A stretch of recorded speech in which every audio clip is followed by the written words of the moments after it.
point out just what we're looking at in terms of Washington, knowing their keys to victory are like just staying aware, special and player advantage, playing off teammates, staying coordinated under pressure. You see a lot of that being really important here in the reschedule week in particular, where there's a lot really being on the line of like you still have a chance at playoffs based on the results of not only your games but the results of the games around you. So just knowing that what are you able to control personally is just going to be super important, I think, for them, and probably one of their big things going forward here. Yeah, for sure. And I mean, I'm looking at the stats with the standings of the division as a whole right now. Forgive me if I'm wrong, but I believe if Husky Splatsville Knights wins this match, they'll make the cut for playoffs, as they'll be the second team in their group to go 3-2, and they have that head-to-head victory over Foreign Acrylion, who is currently the second seed within their group. So some high stakes for Husky right now, obviously. Whether or not Cream Coin's gonna let them get that win, secure that playoff spot, we'll have to wait and see. I mean, both of these teams have been through quite a bit this season, I'd say, putting a lot of work. In reschedule week, this is really when the culmination of all of their efforts, all the practice of the entire season is really going to come to a head. So I'm excited to see what sorts of things we see in tonight's match. For sure, yeah. Both these teams very capable. Both have some pretty big wins under their belt, I think, as well, too. And being like really close in like results like overall, like even in the results that you're not seeing the coming to win, like UNL going to Game 7 against UCSD Navy, UCSD Navy is the top team of this conference so far. Yeah, being at 4-1, so that's a massive result for them here. UNL also being 2-1. I think depending on how things shake up here, you might actually see a pathway for UNL to make playoffs, pending reschedules and all that, which would be an absolute insane stuff. A lot of crazy things happen in reschedule week, so don't be surprised to see any of that come back this season too. Yeah, for sure. I mean, just high stakes on all ends. Like Husky Splatsville Knights, they're one step away from getting the playoffs. Cream Corn, like their fate, for both of these teams, their fate is in their own hands. So we're definitely going to see what kinds of things they pull out tonight. Looking over at, just going over some keys to victory for both of these teams. On the side of Husky Splatsville Knights, they listed staying aware of special and play advantage, playoff teammates, staying coordinated under pressure. All pretty classic keys to victory, I'd say. Nothing too out of the ordinary. And on the side of Cream Corn, they didn't list any, which might say they're confident. I don't know. But what is interesting, just looking over at like the information of both of these two teams, is that Cream Corn has an absolutely massive roster of 8 players, which I believe is the maximum amount of players you could have on a roster in CCA. So we might be seeing a lot of substitutions coming out from them, which always makes things fun and also very confusing to keep track of because there's just so many players and so many weapons being brought in and out. For sure, yeah. I think one of my favorite things about teams with big rosters is that it makes game planning for the enemy team so much harder to do because like you have so many players to like consider here.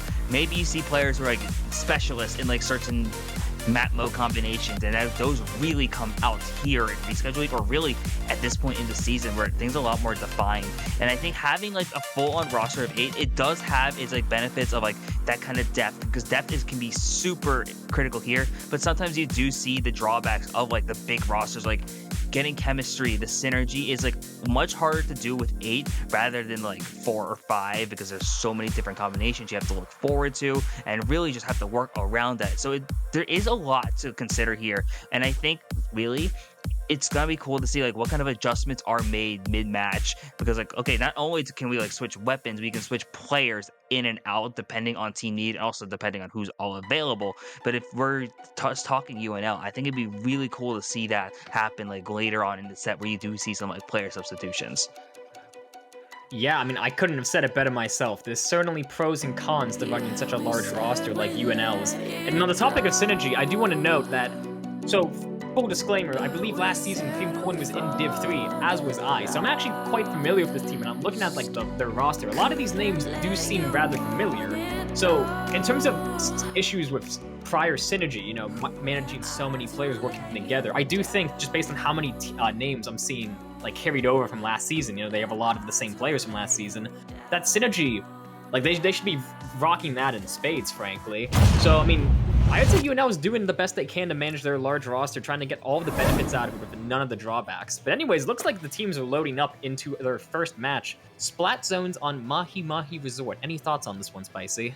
So I have been a big Mahi Mahi defender since like the beginning of the game, or at least with zones. I was a huge fan of Mahi Mahi in Splatoon 1, so I was like very biased and thinking this is going to be a good map mode combination regardless. But like, especially since the rework, I've been a fan of Mahi Mahi zones. I think it's just a very consistent map overall. I think there's a lot you can do on here, and it's shown a lot of relevance in the meta in the past few months. So I've been happy to see it here. This is based off of the week 5 map list also, which has some interesting combinations here, as well as some tried and true classics. So I'm really excited to see how both these teams approach this map mode going into game 1. Yeah, for sure. Mahi Mahi, generally defined by being wide open. It's a really good map for backlines in particular because there's so many sightlines for them to abuse. And it's also pretty infamous for being fairly lockout heavy, especially before, a team hits that 60-point mark when the water level goes down and the map gets significantly larger. So, I feel like teams, they're either big fans of Mahi or they absolutely hate it. Whether, how these teams manage such a contentious map mode when the stakes are so high, it's going to be interesting to see. But we're running out of time. Looks like we're hopping into that first game shortly now. So let's just see what kinds of things they pull out here. I'm excited. Yeah, I'm ecstatic to see what we have going in for game 1 of the University of Washington and UNL. Then what's going to be coming up here in this opening comp scene is going to be super interesting to see. We also see some tried and true classic seeding pencil coming out as well. And that is also Splash and a few other notable weapons here. Oh, new Explo also. That's an interesting pick here from their side. Yeah, the custom Explo is a bit of a wild card. I mean, when it was revealed at the start of this season, a lot of people didn't exactly know how this weapon would do in the current meta, Splashdown being kind of an odd fit for it. But I mean, I can speak from experience having a custom Expo player on the team I play with, that a lot of Expo players are starting to see the merits of having a more aggressive kit. So we're gonna have to see what Drywall here can do with it. Unfortunately, their team's gonna go 3 down, leaving just the Explo alive. Husky Splatsville Knights pushing in hard at the strikes. They're gonna flip the zone right back. Cream Corn's going to be fighting a bit of an uphill battle here. They might just opt to wait until the water level decreases at that 60-point mark. Seems to be exactly what they're doing. They're playing this very passively. Yeah, I think playing passively is probably just the easiest way to do it if you're Husky here. Just being able to use that, able to secure the lead. Now the Booyah Bomb does come out now, able to secure towards middle. Not gonna lose the track of the zone, but also get a pick in the process, sadly, though, also. So UNL now in control of the zone, gonna be able to work their way through their penalty, and you can see why Mahi Mahi zones become so divisive sometimes, because the early part of the game, it's really back and forth at times, just but how easy it is to get control of the zone and then push up here, as now we're seeing that lockout, like you mentioned earlier, as Husky Splatsville Knights push up incredibly far, and you see those strikes doing so much damage here at this part of the map, and as UNL is going to struggle to try and get back into mid. Yeah, for sure. But I mean, the water level did just go down. This is usually the team disadvantage's chance to rally and get back into mid. They're gonna find one. The crab is online, stuck in spawn. They're gonna find a second one. Numbers even right now, I believe. The Brella's gonna go down there. That's really not what you want to see. Husky seems to be a bit staggered at the moment, assuming, wait a minute, yeah. They're doing their best to keep the zone in contention. They're going to flip it, so Husky's going to have a fairly significant penalty to work through here. And with Cream Corn wearing down their penalty and moving up quickly with that splashdown, this could be the opportunity to try to set up for a lockout of their own. Yeah, I think that'd be really good for them to try to set up a lockout of their own here just to help come back. But now instead, Zone is still into a neutral situation here. Cream Corn eventually securing it. Now going to be able to work up here and push up, trying to get this kind of advantage and really make the most of it here. You see under it do have the crab take online as well. Going to be able to use its position nicely and, popping their crab take and really able to put in an aggressive situation, allowing for UNL to work their way through this point and eventually potentially take lead. But that Booyah Bomb's going to make this very close. UNL still able to hold on here and get the lead. Going to try to keep on going as they have some other specials online, including that splashdown, popping it. That does end up resulting, though, in Washington taking back the zone and a lot of fighting happening in mid right now. Yeah, this is just an absolute bloodbath right now. Picks trading left and right, the zone flipping back and forth. Missiles coming out on the side of Cream Corn. They're doing their absolute best to hold on the zone. They're doing a fairly good job of that. With all the specials that Washington just threw out there, it would have been the easy thing for Cream Corn to just back up, play for special, and wait for a counter push, but they held their ground really well. And in spite of all of those specials coming out from the side of Washington, they're still firmly holding mid. Some strikes coming in on zone. They gotta focus Painty if they want to hold zone. They're gonna lose it, so right before getting through their penalty, they're gonna have yet another massive penalty to work through. Washington is not letting them get any momentum here, and if them coming back in, securing zone, forcing the Nautilus to be alone, stuck in mid, this is going to be their chance to really push up and take a lot of space here. Yeah, and that will be very critical for Washington to be able to just secure this space and really just make the most out of this. Having this, with 90 seconds to go, they're going to be able to try and work their way out of their penalty, which is going to be helpful. You see that they have the tactical rebuffs already coming out too. There are a lot of missiles being falling now as UNL is going to try and secure back the zone. This is being an absolutely tight matchup so far with about 70 seconds left. Strikes coming out now. Not going to be able to do too much yet though, as Nebraska once again taking control back of the zone and doing really what they can here with a couple specials online, including the crab tank and the splashdown. This could be devastating here with 50 seconds left to go. Yeah, that was a fantastic hold by Cream Corn. I mean, Husky was through the penalty. They were only 5 points short of taking the lead there, and Cream Corn were down a fair amount of members, so them holding the zone there was absolutely vital. But if Husky getting Cream Corn wiped out here, pushing up very aggressively, being checked, Cooler online as well, so they can afford to play really aggressively here, they're going to be able to set up for a really mean lockout. Cream Corn is 2 down. They might be caught in a bit of a stagger, and if only that's the penalty gone. Like, they're probably going to lose lead here. Cream Corn doesn't have any time to wait. They just have to go here. Yeah, and I think go is just exactly what they need to do. The Booyah Bump also coming out, forcing a lot of pressure. And you see that UNL can't really get back into the zone. The missiles are going to fly out, but I don't know if it's going to be... It might be enough pain, actually, as they do cap the zone. Commentators curse coming through. And this might be forcing an overtime situation, as they do force a 3-down situation from Washington. And this could be the start of an insane comeback here if they're able to hold. Yeah, absolutely unreal. Coming in at the 11th hour, flipping the zone with no time to spare. They're going to have one more shot to steal this game from underneath Washington's nose. Doing their best to play in a forward position.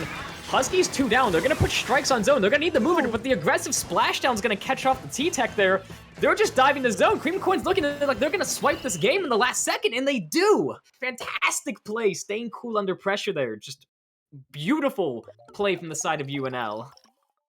Yeah, that was amazing gameplay from the side of UNL. No, at the last hour, like you said, like just being able to flip the zone back with their back against the wall and then using that momentum to eventually move on and secure a lot of stuff. We're gonna be able to see some of the replays that happened from this last game, but just looking at the points difference, you notice it was just an incredibly back and forth game pretty much that entire game.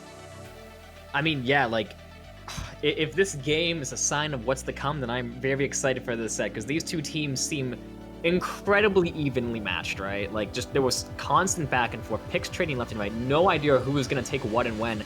And when you look at the final score, 99-98 is quite literally like just about the most points like teams can take without getting a knockout, right? Like, you can't get any tighter than that. So just unreal performance from both teams. If you're Husky, hopefully you're not taking that loss too harshly. It really stings to lose like that when you're so close to getting the knockout and then only to lose in overtime in the 11th hour.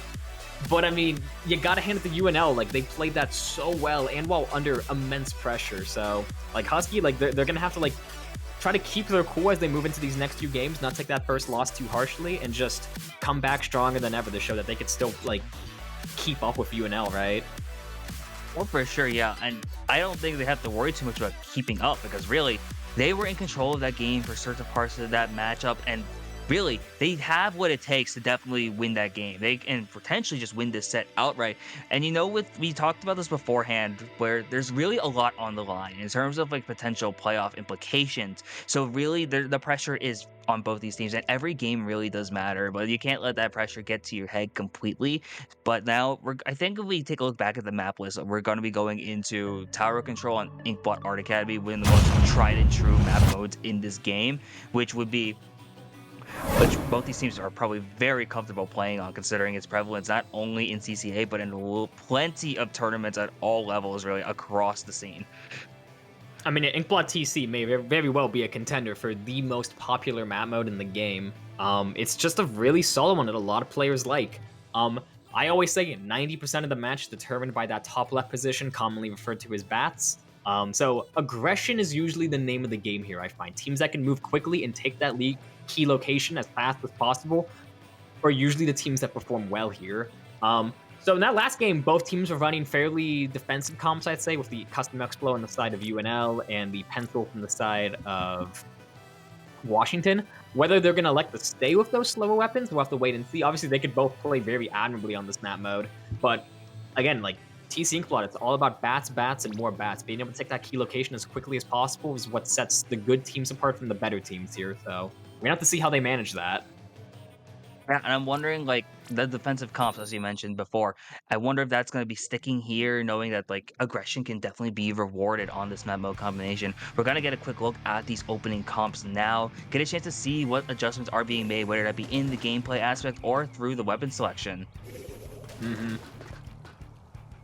So it seems like Washington's comp remains relatively unchanged, nothing too major. I think the only difference actually is the T-Tech swapping out for the Neo Splash. Cream Coin, on the other hand, is running a fairly different comp, pulling out the... Actually, it's also quite similar. The only difference, the only addition, I think, being that Splat Roller. But that Splat Roller is a pretty big departure from what they were running previously. They're probably pulling out to take advantage of the Bubble on tower. Bubble did just get a fairly significant buff, so now is the time to use it. But it seems like Washington's getting an early advantage, taking 2 out right off the bat. Another one getting up onto their plat very aggressively behind them, forcing the last one to an off position. That's a delayed wipe for Husky. They're gonna have a lot of space to move up here. Yeah, and you notice that Washington, like, the aggression really came out from them, like, from the opening of the gates there. You saw, like, triple strikes come out almost immediately, like, 10 seconds into the match. And this is snowballed pretty heavily, and the tower control being a very snowball-heavy map or game mode in this game, it makes things really well. If you see that strikes coming out, they're already at the second checkpoint, working their way past the 50, but already passed out at the 45. This tower's just gonna keep on going, and having this consistent numbers advantage, you can tell that they lost game 1 by the way they're playing right now. I mean, yeah, like, I want to give special attention to the splash up there, even though they just died. Them taking control of bats so early and securing them with their strike was a huge reason of why they would take that second checkpoint so effortlessly. That second check, I find, is the hardest part of this map to get past, and they pushed you like it was absolutely nothing, because they took control of Cream Corn's critical defensive position early. And in spite of Washington losing some momentum, they're still trying to keep this push going, only now forcing them to fall back. They're gonna get wiped out here, but taking their score down to 16 points on their first push, that is quite the first impression coming out of them, I must say. Yeah, oh, great first impression there, great opening push, really putting UNL on the back foot for the majority of this game then, because it's going to be a long way over towards the 15 if they do want to make this comeback happen. Definitely still possible though, as you do see a lot of the fighting in mid right now. Now tactical buffs happening now for the University of Washington. Gonna give them a chance to just give them some buffs and give them a chance to secure neutral here. They don't have to play super aggressive at this point here. Just gotta hold it down basically for the next 3 minutes or so. Just watching to see what's gonna be happening here as the tower, it does move forward for UNL as they finally look to begin to make the push of their own. I mean, UNL was in a great position to push. They had 1 up in bat safe the bubble. They were going to get taken down, but that stalled Washington for long enough for them to get the first checkpoint. A big crab coming out on the side of the left stack that's really going to force them out. It might clear out the bats enough for the other members of Team Quinn to get in there. It looks like Drywolf, the Explos, being very aggressive, trying to take like a forward hold there. They're going to get picked off. Cream Court had a lot of potential to get a big push there, but Washington's defense is just too solid. Like, they were attacking from all sides, and they cleared all of them out like it was nothing. So, I mean, going back to what you were saying, I absolutely agree. The ball here is very much in Cream Corn's court. Like, they have such a huge hill to climb. By no means impossible, but it's going to be difficult, especially because now Washington knows, hey, we have a massive lead. We can afford to play hyper-defensive here if we want to. And I think that's really just the plan here for them. If they're just able to do that, that's enough to be able to secure the win. Especially now as Washington having the tower once again. And you see the Booyah Bomb also going to be adding some pressure. The splashdown coming out, trying to force something and just people off the tower. Going to do enough damage at least to get them off. Stop the push, stall it out for a bit more. But 2 down going for UNL isn't going to be helping much. You see Smoothie with the knot, trying to get another pick. Not going to be able to secure it right there. But the strikes coming out potentially here from Brand. Just trying to do what they can for Washington. The tower is going to go back into neutral right now with about 80 seconds to go. Nito trying to do what they can to just put on this splash, getting some extra picks now, forcing Washington into a 2-down situation, but UNL going 2 down respectively here, setting up for a very chaotic potential last minute here despite the score difference. Yeah, I mean, like, we're really falling back into a brutal neutral game here. Both teams trading picks almost in equal pairs every single time. Neither team able to push the tower past that first checkpoint, really. And for Washington, as we've been saying, that's okay. They don't need to push the tower anymore if they don't want to. But Cream Corn, like the fact that they can't find any momentum here, it's really like they're losing so much time here. Like they're down to the last 40 seconds. They're 2 down again. That's really gonna halter any chance they have to get another push going. And like right now, they really need that space because they're frankly running out of time here. Yeah, 30 seconds to go. Doesn't feel, it's not a lot of time at all, especially with the way Washington is playing. You see a lot of these specials are being thrown out in a way so that it's making it difficult for UNL to just get back into mid. And with 15 seconds to go, this defensive play is doing wonders for Washington here. They are 2 down now, and it is going to give UNL a chance to potentially make a push of their own here with 5 seconds to go before a potential overtime. They do see that they have to break through this next checkpoint, though, and especially with some notable specials potentially being coming out from the side of Washington, this might be very difficult here. They have this crab tank online and they are working their way through these points, but this last stand is going to be absolutely critical to see here. Yeah, Cream Corn, they're in a fantastic position. They took bats early, and now they're doing exactly what Washington did from the start of the game, snowballing through, but the GG strikes from Husky are just too much for Cream Corn to bear. I was going to note earlier, like, looking at their comp, right? Washington had both a Sloshing Machine and the Neo Splash. They had 2 GG specialists. So, like, it was going to be extremely difficult for Cream Corn to get that comeback. But to their credit, they came dangerously close. I wouldn't be surprised if Washington was sweating there a little bit. But regardless, the GG strikes, they're just... It's not unbeatable, but most of the time it is. In a situation like that, when it's all coming to a head and you have no time to react, there wasn't much UNL could do. But kudos to them, they came dangerously close to making that last second comeback work anyways. Oh, for sure, yeah. It really just a testament to how good they played, considering how far they were early on, because Washington's first push was amazing, honestly, and you saw that it really took a lot for Nebraska to eventually work their way back in, considering looking at it again at the replay, just a lot of good plays from Nebraska to like stop the damage pretty much at the 16, eventually setting up for a last second push. While it didn't end up going the way they wanted, it did work out in the sense that they're able to at least mitigate the damage at least there and really set up for a potential comeback. But honestly, props to Washington for that first push alone, was able to just do so much damage. Really, it was, and just they just had to play defense from there, and that's basically, they knew the game plan, able to just clinch it from there.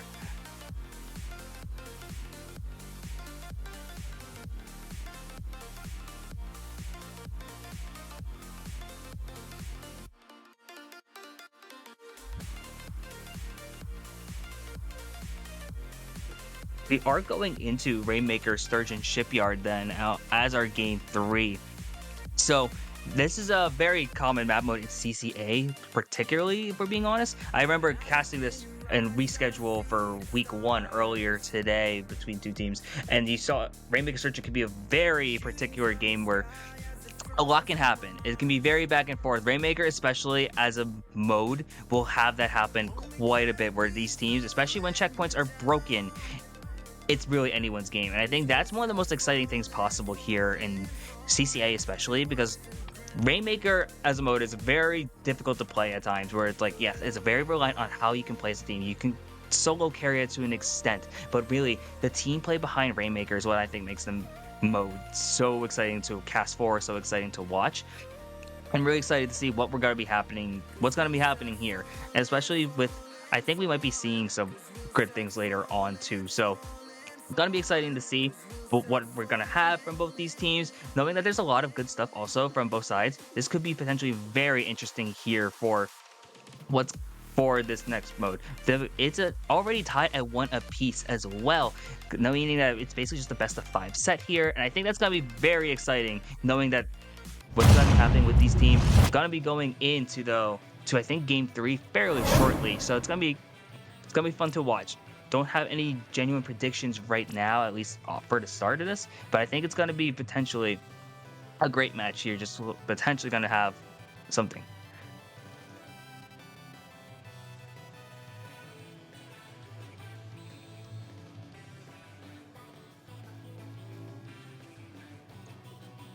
So yeah, well, eventually looking here now, seeing what's going to be locked in. I know the thing about Nebraska is that, we might be seeing some potential like player swap-ins. I don't think we're going to be seeing any there just now, but going into game 3, especially with how much is on the line, we have a potential playoff spot on the line for maybe either of these teams. this best of five that the set has become now is going to be potentially very exciting here as we eventually make our way into Rainmaker Sturgeon Shipyard for Game 3. Yeah, for sure. I'm just checking. My audio is working, right? Yes, it is. We can hear you. Forgive me, folks. My housemates decided to pull the router, and I hadn't noticed they Of had course. communicated that beforehand. So I'm on my phone right now for the emergency casting. We're just gonna have to roll with it. Forgive me. But yeah, going into Game 3 on Sturgeon Rainmaker.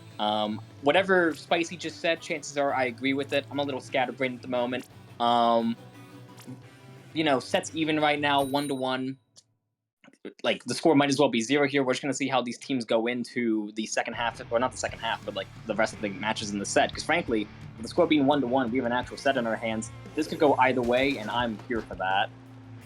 Yes, I think that's a great way to put it. The set basically does go back to 0 here. You do see some interesting weapon selections now here, including a blaster as well as including ZF Charger from the side of UNL. I think that's going to be some interesting selections here, especially in Rainmaker. We're going to see an immediate pop from the side of Washington. No one's going to be able to pick it up right yet. Tentebrell going to be offered to take up a lot of space, though, which is going to be potentially very helpful. The Charger is going to be going down from the side of UNL as well. So just watching both these teams fighting it out in neutral, not trying to make a big push of their own yet, but maybe that's going to be changing soon as they've in their mind as Washington does pick up Rainmaker, able to take it 10 points ahead.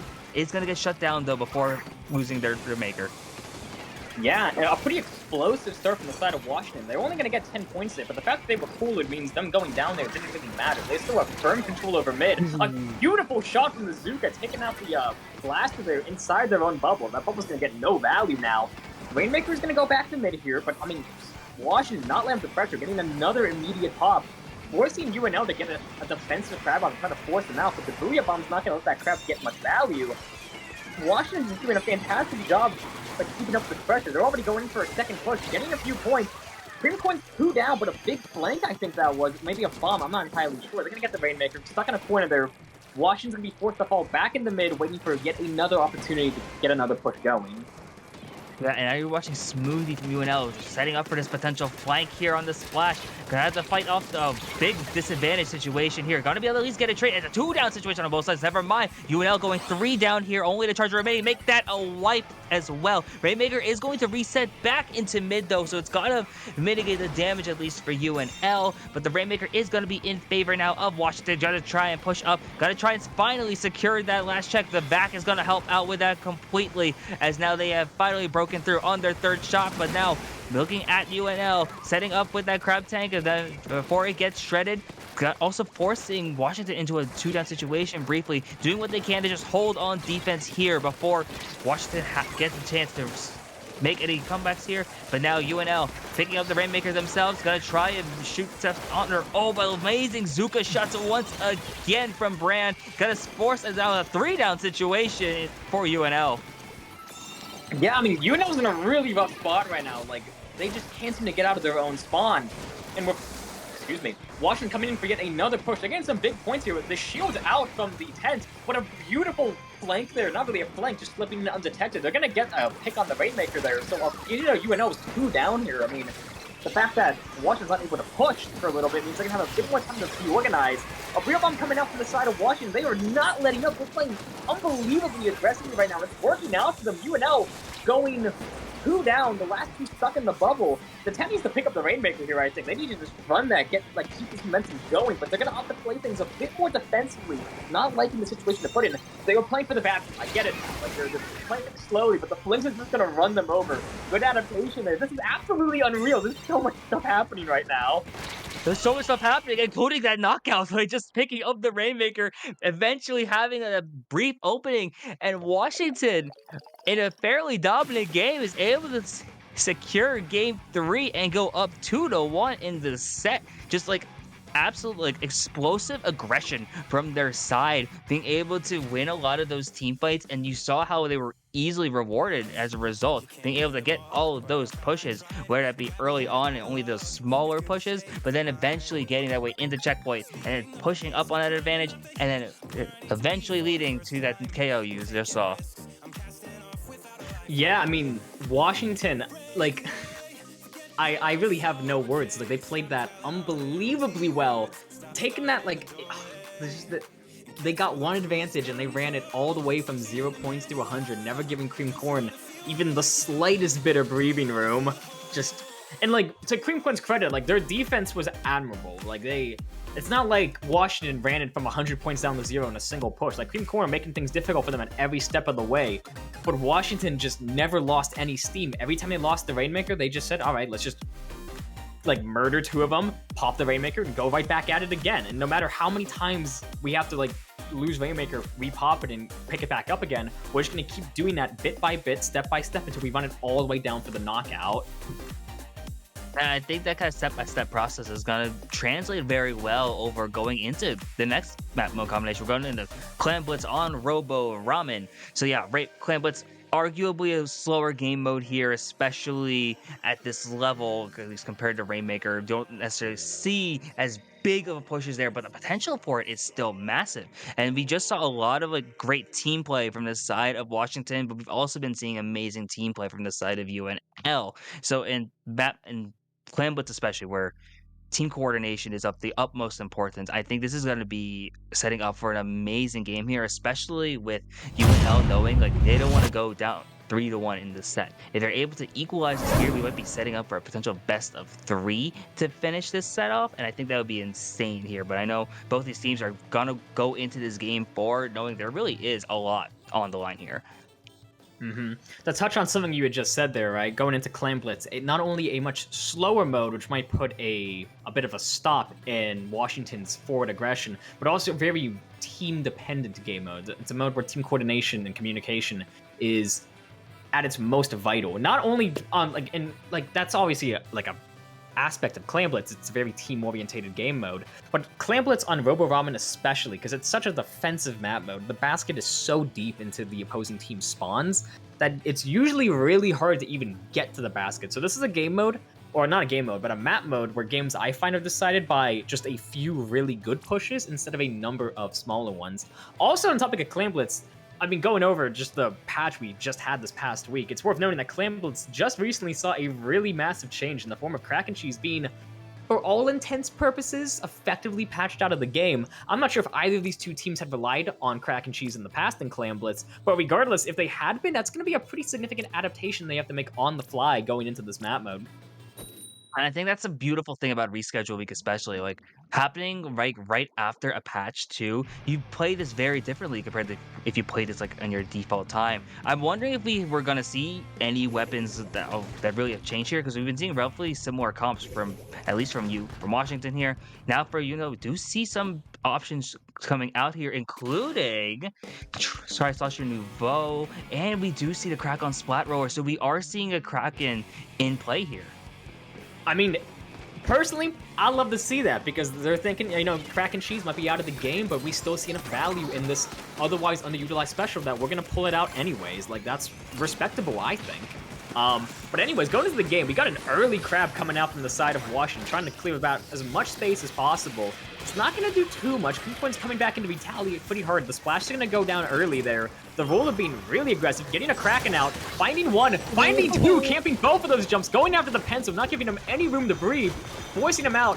Cream Corn is in a beautiful position. They have such a good forward hold here. What they're lacking in is clams, unfortunately. That's the problem with Cream Corn. The clam spawns on this map are usually not very cooperative, so it's really common for teams to get to the basket and then realize, oh shoot, we don't have enough clams.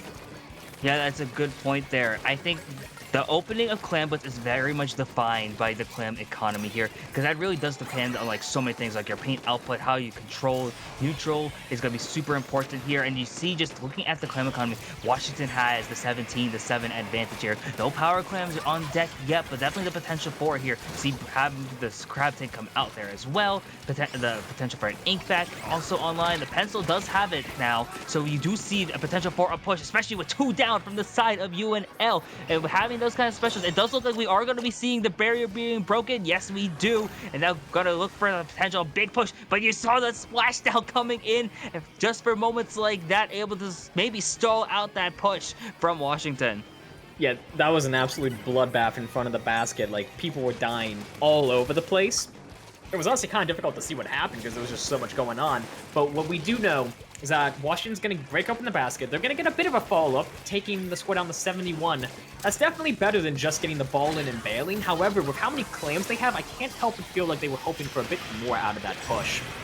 Especially with Cream Corn rallying with the Kraken, trying to clear out some space. Again, they're a bit lacking in clams, so they might be rushing a bit too quickly, I think. But I mean, regardless, they're going to clear out a lot of space. They have a ball. They're going to break open the basket. They only need a small follow-up to take the lead here. Whether or not they're going to get it, they do. And they're actually going to get a fairly decent lead with 2 extra clams.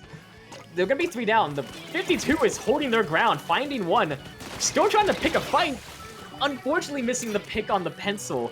So that's going to be a delayed wipe on the side of Cream Corn. It's exactly what Washington wants. They're going to be able to get back in the mid with fairly little resistance. Both of these teams are falling back into neutral as they gear up for their next push, with Cream Corn having a significant control over the clam economy currently. Yeah, I think that's massive here because 2 power clams already on deck. Yes, Washington does have a pity, but this is going to be very difficult for them to just work their way back in the mid and secure not only clams, but just also get that lead too.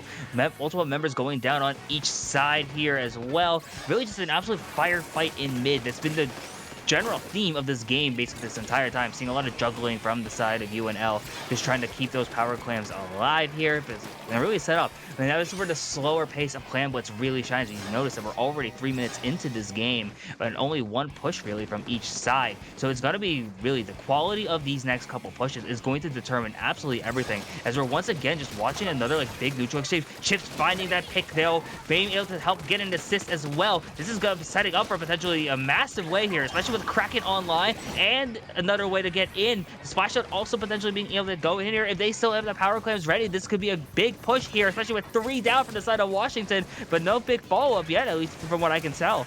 Again, I mean, it's second verse, same as the first. Actually, this might even be the third verse. I mean, UNL, they keep getting to the basket, and then it's like as soon as they get there, they realize, oh crap, we need to back up and get more clams. They're doing their best to hold this fort position, but because they're taking so long to get those clams, it means Husky has the opportunity they have the time to regroup, reorganize, and push them out of that key forward hold. And now we're just right back in the neutral. So if you're Husky, that's really good. I mean, Cream Corn, they don't need the score, theoretically. They already have a lead. But in the case of Washington, they know, okay, they're not going to be able to extend their lead. So, like, we still only need 1 ball and a small fault to, like, take this win. But if only 30 seconds left in the game, they're going to need to make a play sooner rather than later. And if only 3 clams online currently, they're definitely going to need to take this in steps. They're going to have to work to retake mid first, control the economy, get a lot of clams going, and then push. If they try to rush this, I'm not sure if they're going to be able to win this. Unfortunately, though, like I just said, they're running out of time, so they might have to rush this. Yeah, especially with 10 seconds to go. I don't know if they have a ton. They finally built the clam ready, so at least they're going to be able to force an overtime situation. The cooler is going to be coming out here. The Tensor is going to offer some protection. That splashdown, though, is going to make things very difficult. I think is going to secure 2 down, and that's a wipe, and that's going to be the dagger, at least it should be. And it means UNL should be able to equalize the set here at 2 apiece by winning Game 4. Just, oh my god, unreal performance in both of these teams. Like, I said in the Mahi game, but like now, you know, the score's tied yet again. I can comfortably say we got 2 evenly matched teams here. Like, every time I feel like, man, like Washington played extremely well in that Sturgeon game, it's like, well, I mean, shoot. I mean, Cream Corn comes right back at him in Game 4 like nothing happened. So, oh my god, I can't say enough good stuff about these 2 teams. Like, their performance speaks for itself, frankly.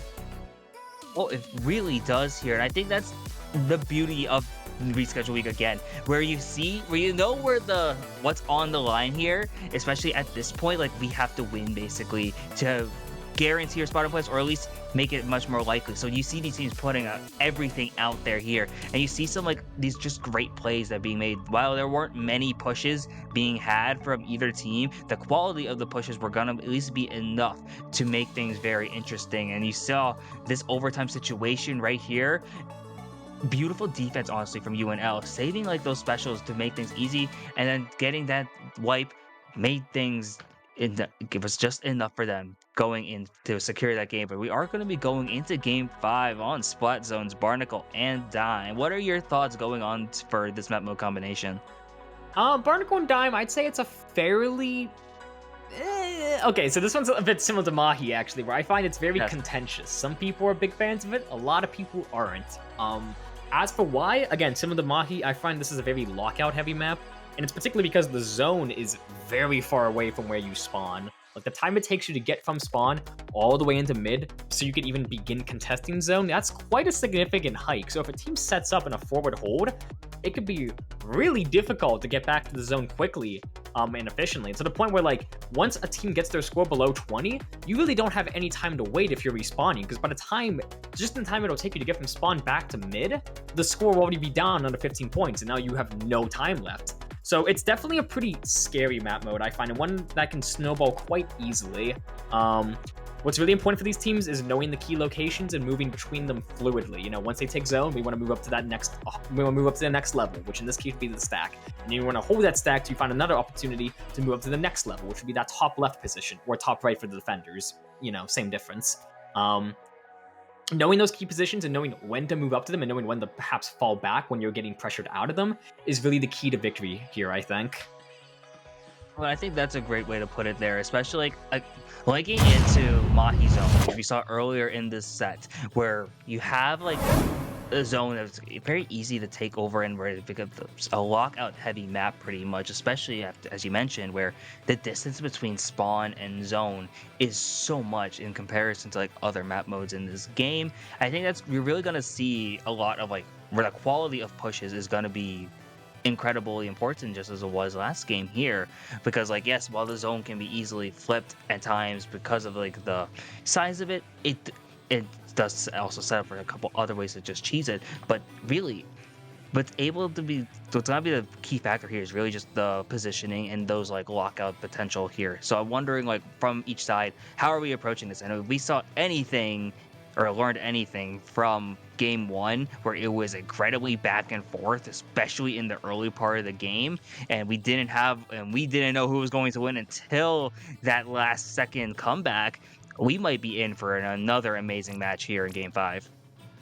Yeah, I mean, from what I could tell, both of these teams seem to opt for the idea that the best defense is a very aggressive offense. Both of these teams love to move just so quickly. So I think this game is really going to come down to whose first impression is stronger, who comes into mid swinging and who can take that early advantage. And for the team that loses that early advantage, they have to be able to stay cool, calm, and collected and get back out of this advantage as quickly as they can. Seems like we're going back to a pretty standard comps for both of these teams. I do like to see the vanilla tent coming out on the side of Washington.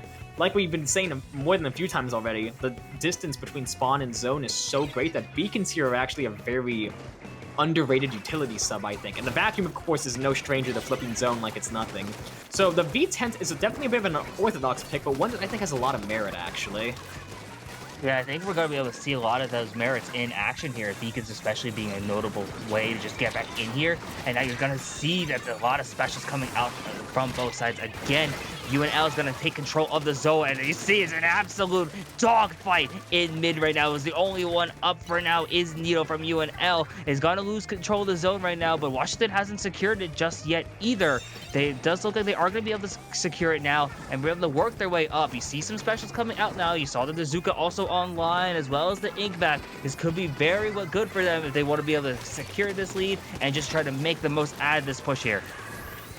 It seems to be an absolute firefight to try to move up onto Cream Corn stack here. They have a vac trying to secure space, but the missiles are going to make things awkward for them, especially with the crab coming out as well.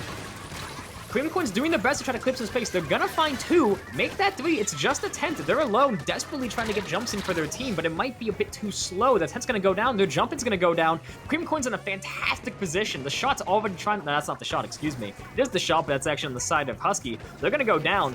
Cream Corn is still in a fantastic position, having thorough control of the stack. The ball is very much in Washington's court. They're gonna have to play this pretty smartly to get back, take back their stack, and then subsequently move out on to contesting the zone. Yeah, and you see that UNL is able to secure the lead at this point now, too.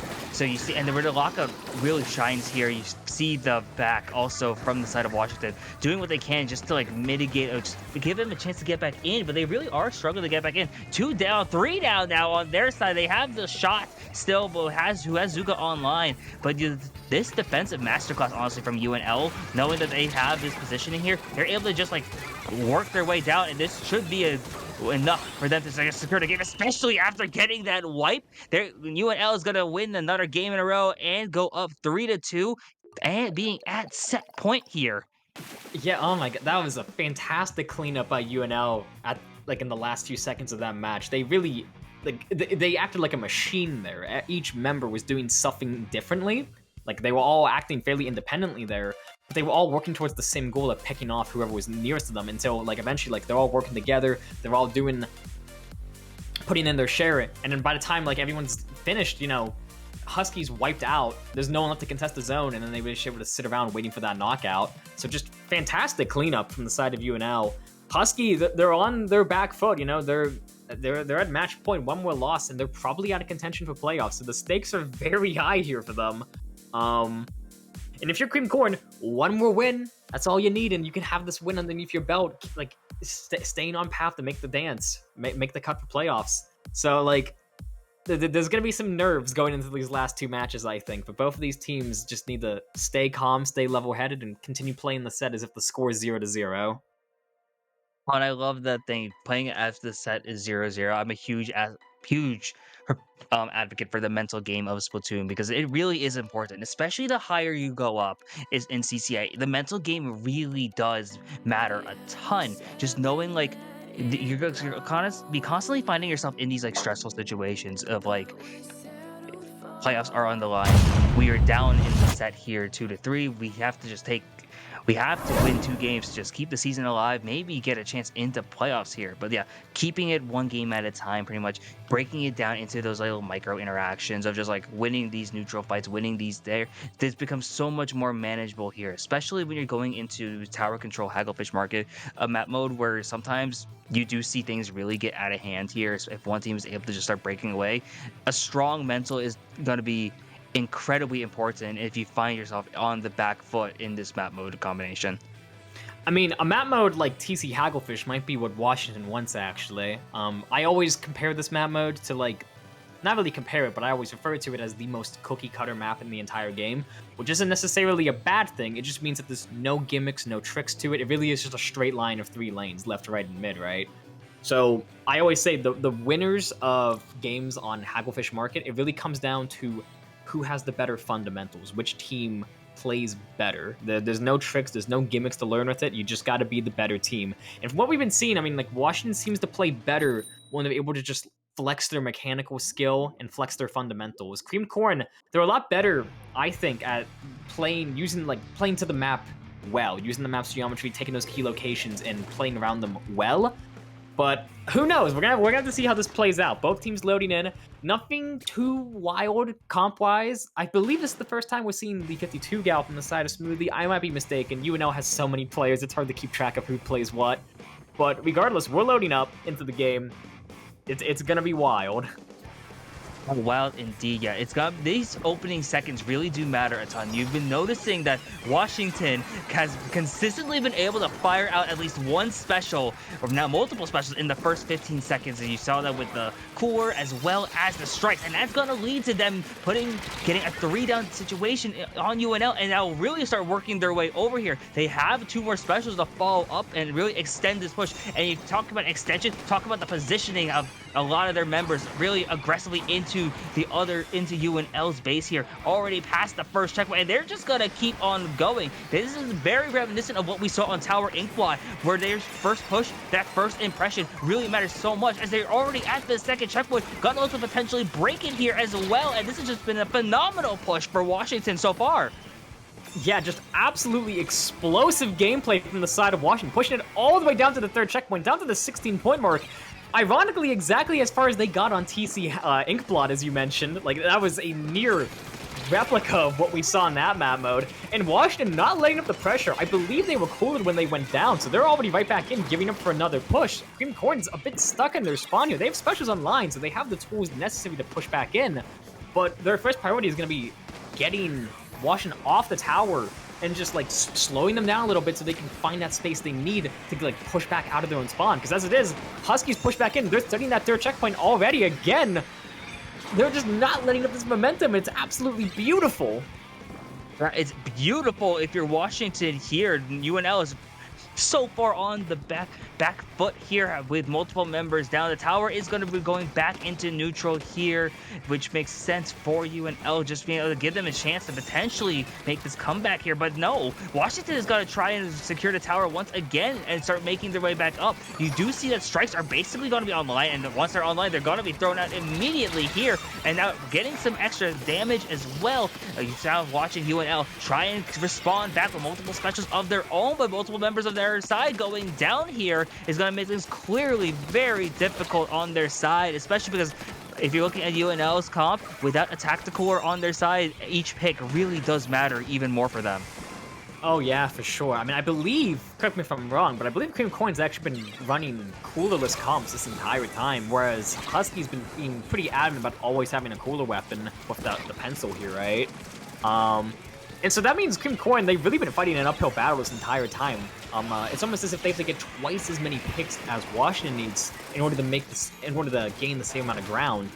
It seems like they're finally starting to turn this game around. 3 minutes in, they pushed Husky back into their own spawn. They got a bit of a push going there, but Husky just moving in, not letting up. Like they're showing them that their aggression is just like not. I'm losing control over what's even happening here. Cream Coin's gonna repel their counter push pretty well, giving up for another push. They're getting points. Crab online as well. That's definitely gonna force Husky back a little bit. A defensive Inkjet coming in to try to clear up the first checkpoint, but Husky's gonna go 2 down. They might go 3 down. This Inkjet is extremely weak, forced to fall back. Cream Coin's in a pretty good spot right now. They have a lot of momentum, but the strikes are definitely gonna slow them down. That's not what you want to see if you're UNL. UNL going to be slowed down by the strikes, but it does look like they're in a solid position, at least to make this comeback, especially with the place of finding these picks, setting up for a 3-down situation here. They're at the first checkpoint now, too. Those specials online for Washington, and this is going to make things very interesting as we shape up for this final minute of action here on Game 6. This could be big for UNL. They're able to keep this tower going. 2 down once again for Washington, and this tower is going to keep on going. Going to be rolling past the second checkpoint, and we're seeing another thing that's very reminiscent of what we saw in game 2, where the comeback now could be complete here, as the tower is now at that last checkpoint, and UNL has taken the lead here. Multiple members are going to be going down here, and they are going to take it towards the 11 and lose the tower in the process, but UNL has now found themselves ahead with about 30 seconds to go. Oh man, like Washington, they're in a rough spot. They had such a beautiful first push, but Cream Coin, they said, I mean, that's a cute push. What if we just did the exact same thing? Took back the lead. As you said, we're going into the home stretch of this game. It's match point for Cream Coin. Husky Splatsville Knights, they're nervous, they're sweating. They gotta make something happen now or never. They have the tools to serious push. Multiple specials online, but that splashdown, it's gonna find one. The Expo's gonna find another as well. They're 2 down, forced to pop their strikes earlier than they would have liked. Missiles coming online, that's gonna really force out Washington, and Cream Coin's gonna rush in with the lasers and missiles, take tower for free almost, and go up 4-2 in the set, winning the game and the match at that. Oh my goodness. Yeah, that was insane right there. You saw it was very similar to what we saw in game 2. Just the comeback ended up being completed if you're UNL. Washington, that first push, I wasn't sure if we were going to be able to see that being come back from there, but they were able to, because they got all the way to the 16 basically immediately. It looked very hard for them to be stopped, but yeah, it really just goes to show how much if UNL was able to just have amazing moments there, being able to really secure a lot of that, and then just work their way in and get just triple away at that lead, eventually completing that comeback and winning that game, winning this set. So many big plays happening. You saw that triple right there, just to force that 3-down situation to eventually get to that check, and that splashdown. The splashdown really coming in clutch here in that last game. Yeah, I mean, something I wanted to note on now that, the match is effectively over with Cream Coin taking the win, right? From both of these teams, of course, they've both been playing extremely well, but something I want to note from both of their performances is that their special coordination is absolutely superb, right?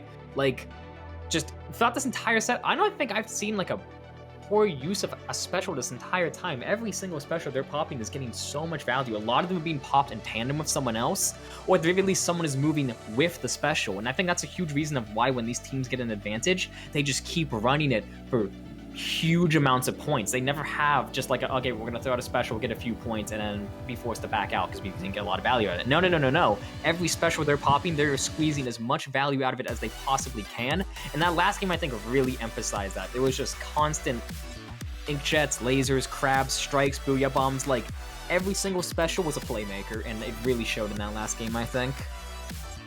Yeah, and you get so much value when you make every special a playmaker in its own way. And I think that's really cool there, because you saw, like, from both sides. Like, I remember Washington especially, like, you would see those specials becoming out really fast and, like, really efficiently too. Like, in the first, like, 15 seconds, you see a cooler and you see strikes being thrown out immediately there. And that kind of really sets up for that amazing first push that we saw on that last game. But then from also UNL, those like specials that you saw toward to make that comeback really happen, and then the people moving up with it there, because like especially you'll hear this a lot from like higher level players, from like even it's a big thing that's being pushed even at low level, where like the moving with specials is so important there. Just that's because that's really where you're getting a lot of the value from. You get only so much from like just the specials themselves, but when you have 3 more people who can move up with that special, who can really like make the most out of that, that's when the special goes from good to great. And I think that's really where you see the team play, the coordination really shine from both sides. Absolutely, and that's like I'm absolutely thrilled that we saw that from both of these teams. Like they understand the importance of special coordination, and they definitely demonstrated it. But I digress. Congrats to UNL on their win tonight. It looks like we're doing the play all 7, CCA tradition. So you know this last game does not count for any statistical purposes. We're just here for a bit of extra fun and practice, and of course for UNL to take a victory lap. We're going into Humpback Pump Track Rainmaker. Any thoughts on this one, Spicy? I think going into this, you're going to be seeing. Well, first of all, it's weird to have to go into this and the playoff 7 now, because it really kind of throws out a lot of like what we've been understood earlier, kind of just out of the water. Because now we don't know, like, are they going to be running comps that they've been doing beforehand? Are they going to be going for the more of the fun comps here? So there's a lot that could potentially happen here, and I'm wondering like how these teams are really approaching this, because now with the added thing of it being playoff 7. I don't know for sure, and I think it really makes what we're going to be seeing here potentially very interesting. I think we'll have a better idea of how these teams are going to approach this once we see the loadouts, but once we get a chance to see that, I think we'll be in for something really special here. I think no matter what we end up having, we're going to be in for another great game if those last 6 told anything. Mm-hmm. Yeah, and I mean, if you're Washington, who knows? Like, maybe you're hoping to take one for the road, go effectively 3-4 in the set, which effectively shows that, like, you know, if just one thing had gone slightly differently, maybe Washington would have taken the set. But I'm getting ahead of myself. Like, who knows who's going to take this one? It looks like both teams are opting to play fairly normal comps. Drywall finally switching back to the vanilla Explo, putting away the custom Explo for the time being. That custom Explo is doing wonders for them. Like, they clearly understand how to get the most value out of Splashdown on a backline. But we're gonna have to see how the vanilla Explo works out for them. Both teams are trading picks left and right, though. Seems like neither team is really able to find a clear-cut advantage here. Strikes coming out, Cooler coming out on the side of Washington. And we're gonna have to see how they play this out. Cream Corn finally gonna go 2 down. That's gonna give a clear advantage to Washington as they take the Rainmaker and look to threaten this first checkpoint. We'll be able to secure that first checkpoint too, and have 2 specials also to follow up if needed here. Gonna be able to break the bubble once again, and it'll have to keep going here. The 10th Umbrella also has special, so this is gonna be set up for a very good push. As you see the back coming out, the Luna Blaster Neo though, having that hammer, gonna get shut down though, and 2 down going from UNL, and this push is going to be amazing here as a 3-down situation briefly, and now Washington doesn't want to go any further, and we are done with that playoff 7. Like, in a heartbeat. Oh my god! It's already over. Yo, remember what I said? Yo, like if Washington wins this game, then that's effectively meaning they went 3-4 in the set. And otherwise meaning if one thing had just gone slightly differently, maybe they win. They really took that bit of commentary to heart because they just absolutely ran away from that game. Oh my goodness. The vacuum from the 10th Umbrella was beautiful, but what was even better was the Rainmaker managing to sneak the pick on the hammer, because the hammer is usually a hard counter to vacuum. Like, it can't suck up that melee hitbox. So that pick on the hammer was absolutely crucial, and somehow they managed to get it. Just beautiful play on, who is this? Bear? B-A-I-R-E?